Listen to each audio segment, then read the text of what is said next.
The artist's name is pronounced Edward Ruscha. He goes by Ed Ruscha. When he was a young, what you might call emerging artist, he actually had business cards printed with his name spelled out phonetically, Edward Ruscha, so that people would know exactly how to pronounce it. Ed Ruscha defies easy categorization as an artist. He is simultaneously known as a pop artist, a conceptual artist, a surrealist artist. In fact, he's probably all three. He was early identified with the West Coast pop movement. Ed was a member of the so-called cool school of art.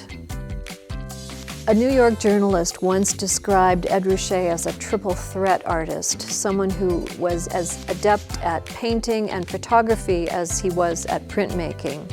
And in fact, the artist works in a variety of media over time: paintings, prints, drawings, photographs, and artist books. Most definitely, the two subjects most associated with Ed Ruscha are early subjects: the standard gasoline station and the iconic Hollywood sign. Ed Ruscha is probably best known as someone who uses words as subjects in his imagery. He says, "Some artists paint flowers, I paint words." Ed Ruscha has always been interested in words and letter forms. When he was in college, he worked as a printer's devil in a typography workshop, and then later on as a graphic designer.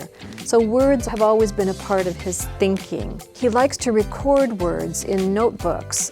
These are words that he overhears in conversation, words that he sees in signs and billboards, words from musical lyrics that he hears in recordings or on the radio. He lists those words in pages of his notebook, and as he says, all those words have temperatures, and when they become really hot, that's when he decides to use them in his art. The writer J.G. Ballard once described Ed Ruscha as having the coolest gaze in America. And certainly there is a sense of cool detachment in a lot of the works. That might indicate an artist who has a very sort of cool personality, and he certainly is a cool guy.